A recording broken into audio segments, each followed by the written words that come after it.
Okay, real talk. Have you ever checked your bank account at the end of the month and thought, where did all of that go? Like, I didn't buy anything crazy. I didn't go on a vacation. I just lived.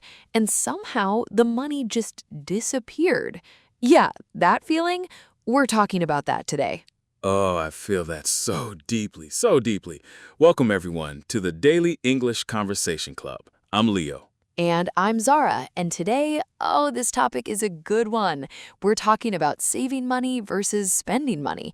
And honestly, it's one of those topics that sounds so simple on the surface, but when you actually sit with it, it gets really complicated really fast. It really does. And before we jump in, hey, if you're new here, welcome to the family. We talk about real-life topics in natural, everyday English. So whether you're a beginner or intermediate learner, this podcast is literally made for you. Hit that subscribe button. Seriously, it takes 2 seconds and it helps us so much. Yes, subscribe. And also, we have a question for you right at the start.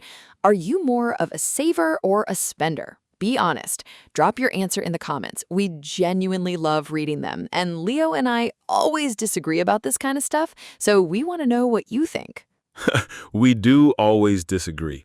Okay, so, Zara, let's actually start from the beginning. Because I think a lot of people, especially younger people, or people who are just starting to earn their own money, nobody really sits them down and says, hey, here's how money works in real life. Like school teaches you math, history, science, but not this. Right, and that's the thing, isn't it? Most of us learned about money from watching our parents or from making mistakes, which honestly is probably how most people learn anything important in life.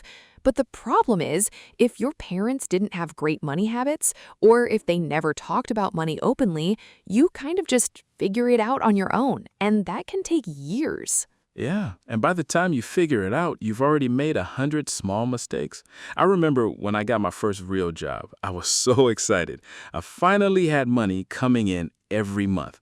And I thought, okay, I'm an adult. I've got this. In the first 3 months, I spent everything. Every single month. I told myself, I deserve this, and I'll start saving next month. But next month never came. Oh no, Leo, that is so relatable. I'll start saving next month is honestly one of the most common phrases in human history. Everybody says it. And it's not even about being irresponsible.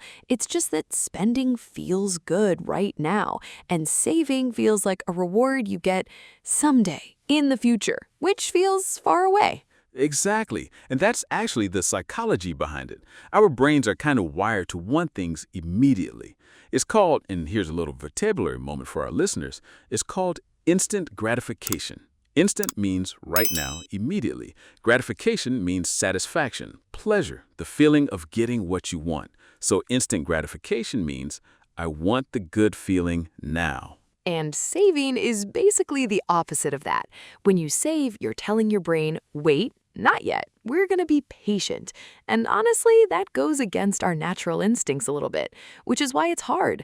It's not a willpower problem, it's a brain problem. That's such a good point. I think a lot of people feel guilty, like I'm bad with money or I have no discipline, but it's so much bigger than that. The whole system around us is designed to make us spend.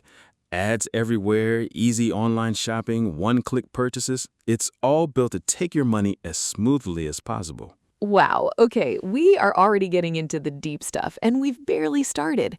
Listeners, before we continue, I want to ask you something. Think about the last time you bought something.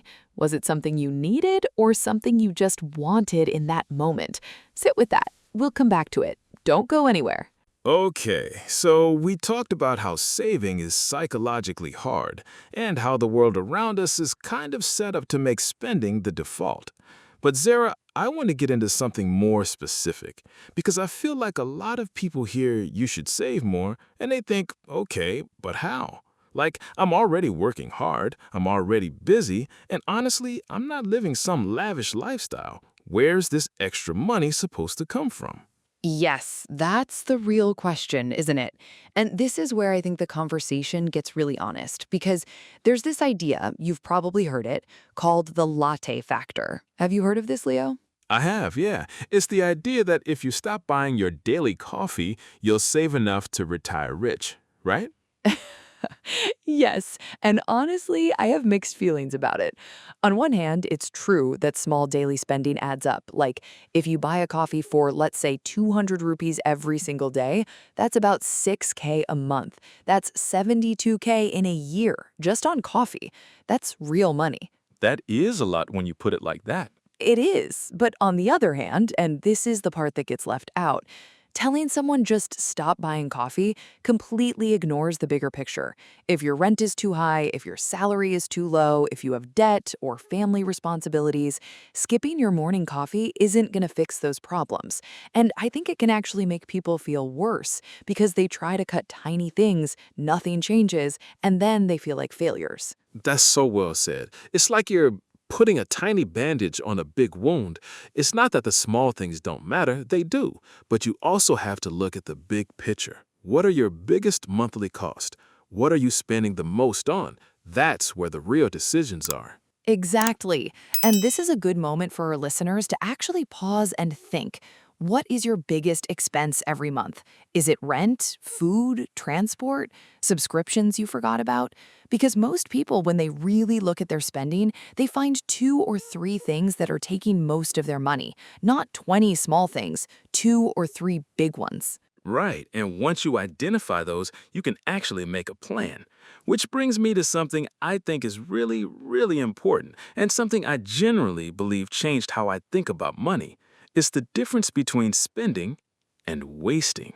Ooh, say more. Okay, so spending is not bad. I want to be clear about that. Spending money on food, on experiences, on things that make your life better or happier, that's fine. That's what money is for. But wasting money is different. Wasting is when you spend on something and you don't even enjoy it, or you don't even use it, or you forgot you were paying for it. Like, I had a gym subscription for 8 months.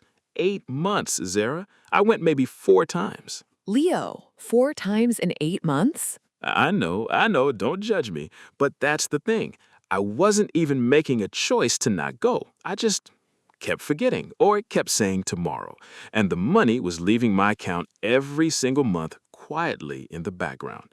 That is pure waste. I love that distinction, though, spending versus wasting, because I think it takes the guilt out of it a little bit. You don't have to feel bad for buying nice things or treating yourself, but you should feel uncomfortable about paying for things you don't use or don't even think about. That's money that could be doing something for you. Exactly. And hey, this is a good moment to remind everyone that if this conversation is giving you some new ways to think about money, please share this episode with a friend. Seriously, maybe a friend who also says, I'll start saving next month. Send it to them. Share it from the Daily English Conversation Club. You can literally help someone change a habit today. Love that. And also, drop a comment below. Tell us, do you track your spending or does it feel too overwhelming to even look? Honestly, no judgment. A lot of people feel that way. We want to hear from you. So, Zara, let's talk about the saving side more specifically, because we've talked a lot about spending habits, but saving also has its own psychology, right? Like there's something almost emotional about saving money. Oh, absolutely. And this is where it gets really interesting because for some people, saving money feels like freedom. Like every rupee in your savings account is a little bit of safety, a little bit of breathing room, and that feels amazing. But for other people, saving feels like deprivation, like you're punishing yourself, like you're saying no to joy. Yes, and I think which one of those you feel depends so much on how you grew up and what money meant in your house. If money was always tight, always stressful, always something your parents argued about, you might have a complicated relationship with it now, even if you don't realize it. So true. Money is emotional. People don't talk about that enough, but it really is. Okay, so we've covered why saving is hard. We've talked about the psychology of spending. We've looked at the difference between spending and wasting. Now, I want to get into something practical because I know our listeners are smart people who want something they can actually use after this episode. Yes, let's get practical. Because I feel like so much money advice is very theoretical, like invest wisely or build wealth. Okay, great, but what does that mean on a Tuesday evening when I'm tired and I just want to order food online? Exactly. So let me share something that I think is genuinely simple, but actually works. It's called the 50-30-20 rule. Have you ever heard of it? I have, but I want you to explain it because I think you'll do it better than me. Okay.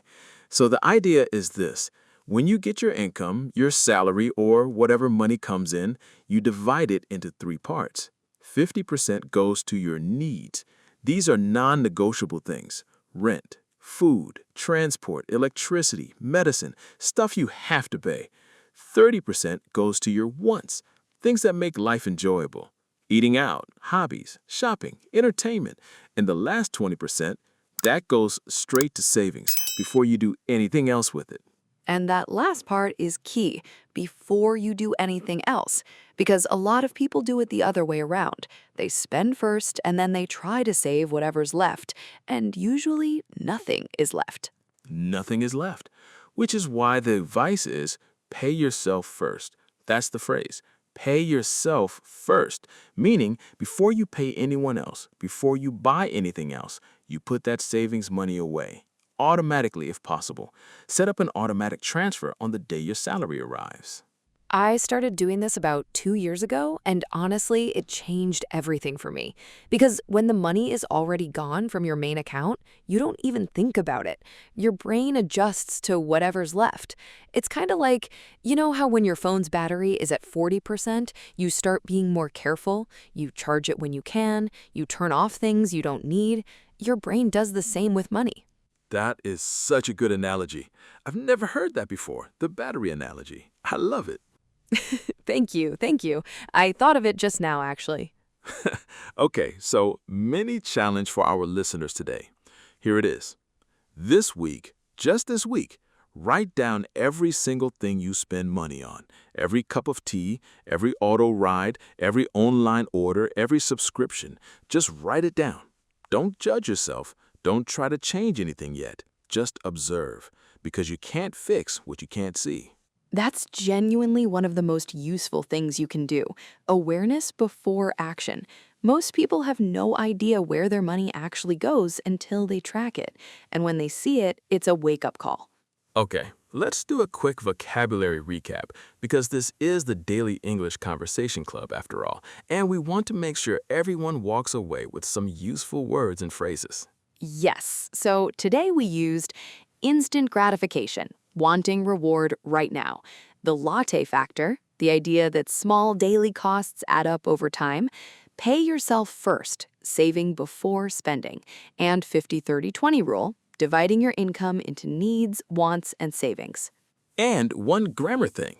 Did you notice we used the phrase going to a lot today? Like, I'm going to save more. I'm going to track my spending. In English, we use going to for plans and intentions. It's softer than I will. It means you've already thought about it. It's already a decision. So instead of saying I will save money someday, which feels vague, try saying I'm going to put 20% aside this month. Much more specific, much more real. I love that. Make it concrete, make it real. Because here's the big idea from today's episode, and I want everyone to really hear this. Saving and spending are not enemies. You don't have to choose one and give up the other. The goal is balance. The goal is intention, knowing why you're spending, knowing where your money is going, and making sure that some of it, even a small amount, is working for your future self. Beautifully said, Zara. And your future self would genuinely thank you. Every little bit counts. You don't need to be perfect. You just need to start. And on that note, it's time for our favorite moment, the One Thing segment here at the Daily English Conversation Club. Leo, what's your one thing from today's episode? The one idea you'd want someone to remember? My one thing is the difference between spending and wasting. Spend on what you love. Stop paying for what you don't even notice. That's where the money is hiding. What about you, Zara? Mine is pay yourself first, even if it's just a small amount. Put something into savings before you spend on anything else.